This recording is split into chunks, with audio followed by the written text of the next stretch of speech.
Për kryebashkiakun e Tiranës, indeksimi i çmimit të biletës ishte një vendim i pashmangshëm, sepse nëse do të kishte ndodhur ndryshe, kryeqyteti do të paralizohej. Erion Velia i hodhi poshtë të gjitha pretendimet e demokratëve për aferë korruptive me rritjen e çmimit dhe deklaroi se kontratat me kompanitë që ofrojnë shërbimin ishin firmosur nga paraardhësi i tij. Kontratat i ka bërë ish kryetari i bashkisë. Kur indeksimin duhet ta bënte ai, një kryetar bashkie kishte 4 vjet për ta bërë, nuk e bëri. Unë jam këtu që të marr vendime dhe më mirë shahem nga disa karagjos populist, disa ditë, s'kam fare problemu këtë, se sa të lë njerëz që realisht e përdorin autobusin dhe t'i lë të torturohen me muaj të tërë duke përdorur taksi ose duke ikur në këmbë. Lidhur me rritjen e taksës së ndërtimit, Velia i tha se kjo është një çështje tërësisht e mbyllur tashmë dhe sipas tij kompanitë që operojnë në këtë fushë nuk mund të ankohen, kur në kryeqytetet e vendeve fqinje tarifa është disa herë më e lartë. Kjo është një çështje e krye mbyllur, e super mbyllur, sepse ka kaluar në parlament, ka kaluar edhe në Këshillit Bashkiak. Për gjithë ata që janë duke menduar se si të hedhin bashkinë në gjyq apo qeverinë në gjyq për këtë, ndërtues, i them mos na ktheni Shqipërinë që kemi pas deri tani, ku me të njomin digjet i thati, me ndërtuesit e mirë futesh edhe disa matrapas.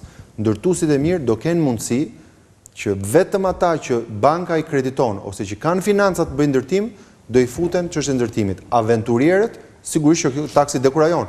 Kryebashkiaku ju përgjigj akuzave të opozitës lidhur me përmbytjet e fundit në Tiranë dhe e kërkoi të mos bëhet politik me kapriçot e motit. Ai njoftoi prishjen e të gjitha objekteve mbi kolektor, duke e konsideruar si zonën më problematike atë të Don Boskos.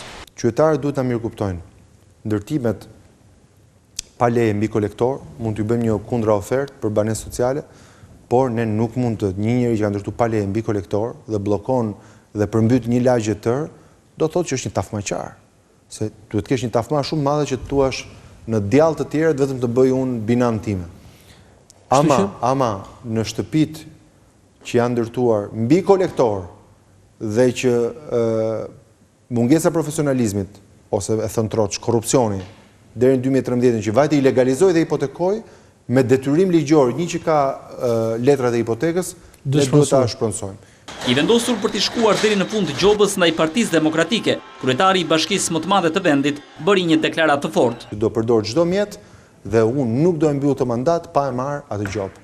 I ftuar në emisionin Kapital në Vizion Plus, Erion Velia i foli edhe për buxhetin e bashkisë prej 55 milion eurosh, të cilin e konsideroi të pamjaftueshëm për kryeqytetin. Megjithatë u shpreh besim plot se konferenca e donatorëve e 20 janarit do të mbështesë disa nga projektet e mëdha.